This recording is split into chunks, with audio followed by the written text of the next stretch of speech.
जय भीम, जय लहुजी, जय शिवराय. मी गणेश वाघमारे, आपल्या सातारचा भूमिपुत्र आणि सामाजिक कार्यकर्ता.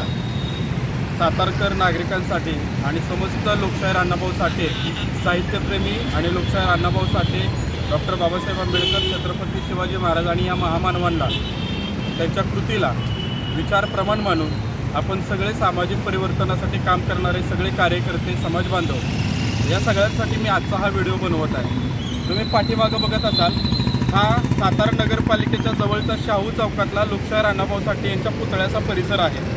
आणि या परिसरामध्ये लोकशाहीर अण्णाभाऊ साठे यांचा पूर्णाकृती पुतळा सातारा नगरपालिकेच्या वतीनं बनतोय.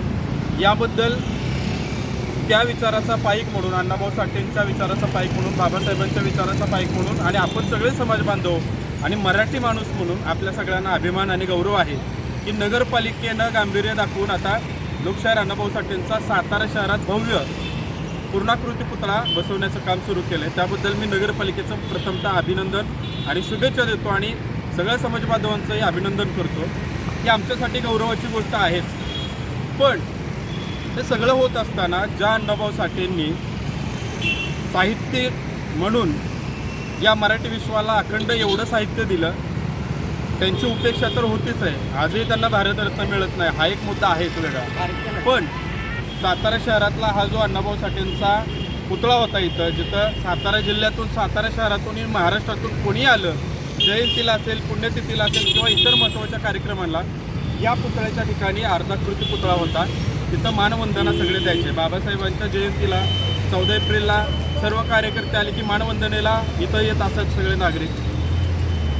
हे काम पूर्णाकृती पुतळ्याचं सुरू आहे, त्याबद्दल आमचा काही आक्षेप नाही. ते काम चांगलं व्हावं, दर्जेदार व्हावं आणि लवकरात लवकर पूर्णाकृती पुतळा बसवावा आणि सगळ्या समाज बांधवांच्या वतीनं भव्य मिरवणूक सगळ्या गोष्टी व्हायला पाहिजे. पण हे होत असताना समाज बांधवांना माझी ही माहिती देण्याची का जबाबदारी आली? कारण आपण सगळे डोळ्यावर पट्ट्या बांधून जर बसणार असेल तर प्रशासनाच्या पातळीवर नेमकं काय होतं आहे, प्रशासनानं, संविधानानं त्यांना जे काही मर्यादा दिलेल्या आहेत काम करत असतानाचे अधिकार आहेत, त्याचा कुठं अतिरेकी वापर तर अधिकारी करत नाही. हे पण तुम्हाला मला डोळेचपणे बघावं लागेल. पूर्णाकृती पुतळा होतोय, तो बसवला पाहिजे ह्या मताशी आपण सगळे सहमत आहोत. पण इथला जुना जो ऐतिहासिक अर्धाकृती पुतळा या लोकशाहीर अण्णाभाऊ साठेंचा, त्याच्यासाठी पण समाजाचा एक त्याग आहे, संघर्ष आहे आणि त्या संघर्षातून इथं तो पुतळा बसवला गेला. तो पुतळा नवीन पुतळा बसवण्याच्या नावाखाली कुठं काढला गेला आणि तो काढल्यानंतर मागील अनेक महिन्यापासून तो पुतळा कुठं आहे याबाबत मुख्याधिकारी साहेब व्यवस्थित त्यांना माहीत नाही आहे, माननीय नगर अभियंता नगरपालिकेचे त्यांना माहीत नाही आहे, पुतळा कुठं आहे समाज बांधवांना पण माहीत नाही आहे. या पुतळ्याच्या बाबत आम्ही सातत्यानं विचारपूस करतोय, जिल्हाधिकाऱ्यांना निवेदन दिलेत. माध्यम समाज कृती समितीच्या वतीनं इथं काही राजकारणाचा विषय नाही. आमचं म्हणणं हे आहे की नवीन पुतळा बसला पाहिजे. पण तो नवीन पुतळा बसत असताना तोपर्यंत जुना अर्धाकृती पुतळा होता, त्याचं काय झालं, तो कुठं आहे, तो काढलेला पुतळा नेमका कुठं ठेवला आहे आणि मग तो कुठं ठेवला आहे हे प्रश्न विचारणं आणि एखादा अधिकाराचा गैरवापर करत असेल आणि महामानवांचा अवमान होईल अशा पद्धतीची कृती करत असेल तर त्या अधिकाऱ्याला प्रश्न विचारणं हे संविधानानं दिलेल्या अधिकाराचा नागरिक म्हणून हे आपलं कर्तव्य आहे. त्या अधिकाऱ्यानं चुकलाय तर त्याला चूक निदर्शनास आणून दिली पाहिजे आणि तो जाणीवपूर्वक चूक करत असेल तर त्याच्यावरती कारवाई व्हावी अशी पण आपण मग मागणी केली पाहिजे. आणि जर अशी मागणी आम्ही समाज बांधव म्हणून करत असेल तर मग ह्यात गौण काय, चुकीचं काय, हे समाज बांधवांनी याबाबत स्वतःला प्रश्न विचारावा. जे कोणी बापट साहेबांच्या वतीनं बोलायला पुढे येतात त्यांनी पण समाजाचे कार्यकर्ते म्हणून तो स्वतःला प्रश्न विचारावा. अण्णाभाऊ साठेंच्या अर्धाकृती पुतळा ज्यांना कुणाला दिला आहे किंवा अडगळीत कुठला ठेवला हे प्रशासनानं सांगावं ना. आणि मागचे महिना झालं, 4 महिनेपासून तर पुतळा नाहीच आहे, कोणालाच माहीत नाही आहे. ज्यावेळेस पत्रकार प्रकाशजी वायदंडे यांच्या वृत्तवाहिनीला, लोकल न्यूज चॅनलला काही संबंधित ठेकेदार किंवा जे कोणी कार्यकर्ते आहेत त्यांनी ती बातमी प्रदर्शित केली, त्यावेळेस समाजाला कळालं की इथं काहीतरी गोष्टी घडत आहेत. पुतळा बसत आहे, बसवला गेला पाहिजे ह्या मताशी आपण सगळे सहमत आहोत. पण जुन्या पुतळा कुठं गेला, अर्धाकृती पुतळा, याचं प्रशासनाने उत्तर द्यावं. आणि नगरपालिकेत का तो पुतळा ठेवला नाही, छत्रपती शिवाजी महाराज संग्रहालयात ऐतिहासिक पुतळा का ठेवला नाही? ज्या लोकशाहीर अण्णाभाऊ साठेंनी रशियामध्ये छत्रपती शिवरायांचा पोवाडा गायला आणि संबंध जगाला दाखवून दिलं छत्रपती शिवाजी महाराजांची कीर्ती ख्याती काय आहे, त्या लोकशाहीर अण्णाभाऊ साठेंचं संयुक्त महाराष्ट्राच्या चळवळीला एवढं मोठं योगदान आहे.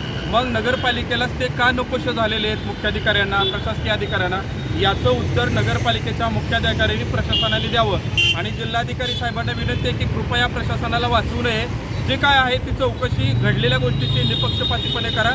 संबंधित अधिकारी चुकला असेल तर त्याला शासन व्हायला पाहिजे आणि लोकशाहीर अण्णाभाऊ साठेंचा जुना अर्धाकृती पुतळा जो आहे त्याचा सन्मानानं जिथं कुठं असेल त्याचा सन्मान झाला पाहिजे.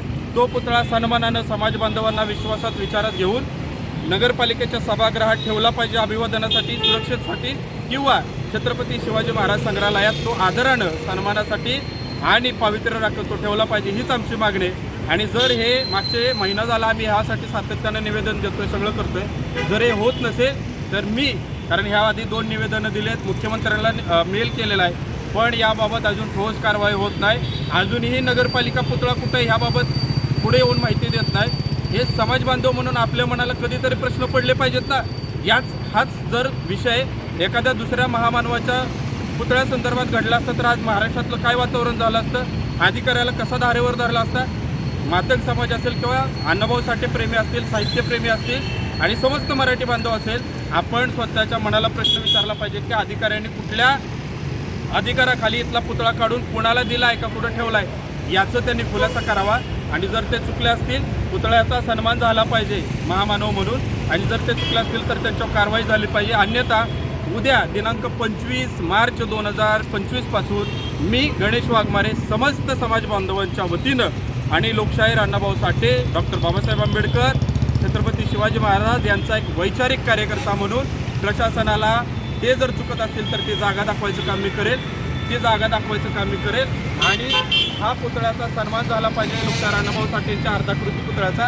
आणि तो होत नसेल, तो होणार नाही तोपर्यंत माझं उद्यापासून 25 तारखेपासून बेमुदत आमरण उपोषण, माझ्या महामानवांचा अपमान मी सहन करणार नाही. कारण आम्ही वैचारिक कार्यकर्ते आहोत, दलाल आणि विकाऊ कार्यकर्ते नाही, सन्मानानं जगणारे आणि महामानवांच्या विचारानं सन्मानानं स्वाभिमानानं संघर्ष करणारे कार्यकर्ते आहोत. त्यामुळं उद्यापासून मी लोकशाहीर अण्णाभाऊ साठेंच्या पुतळ्याचा झालेला अवमान याबाबत आमरण उपोषणाला बसत आहे. समाज बांधवांनी ताकदीनं या उपोषणाला सहभागी व्हावा आणि पाठिंबा द्यावा आणि लवकरात लवकर अर्धाकृती पुतळ्याचा सन्मानानं तो नगरपालिकेच्या सभागृहात किंवा छत्रपती शिवाजी महाराज संग्रहालयात ठेवण्यात यावा. आणि जर जो अधिकारी चुकला आहे, ज्यानं अवमान केला आहे, त्यांच्यावर तत्काळ फौजदारी दाखल झाली पाहिजे. ज्या काही अजून मागण्या आहेत या संबंधातनं त्याविषयी आपल्या मागण्या आहेत. जिल्हाधिकारी याबाबत गांभीर्याने दखल घेऊन निर्णय घेतील, पोलीस प्रशासन गांभीर्याने दखल घेईल आणि संबंधित अधिकाऱ्यांवर तत्काळ कारवाई करतील ही अपेक्षा माझं उद्यापासून उपोषण सुरू होत आहे. आणि सन्मान अण्णाभाऊ साठेंच्या विचारांचा अर्धाकृती पुतळ्याचा झाला पाहिजे. आणि हे होत असताना पूर्णाकृती पुतळ्याचं काम थांबलेलं दिसत आहे मागच्या अनेक दिवसापासून, ते काम सुरू झालं पाहिजे. आणि डॉक्टर बाबासाहेब आंबेडकर जयंतीच्या आधी या जागी पूर्णाकृती पुतळा बसवला गेला पाहिजे, जेणेकरून अभिवादनाला आलेले लोक लोकशाहीर अण्णाभाऊ साठे यांच्या पूर्णाकृती पुतळ्याला पण अभिवादन करतील. एवढंच एक बोलतो थांबतो. जय भीम, जय लवजी, जय शिवराय.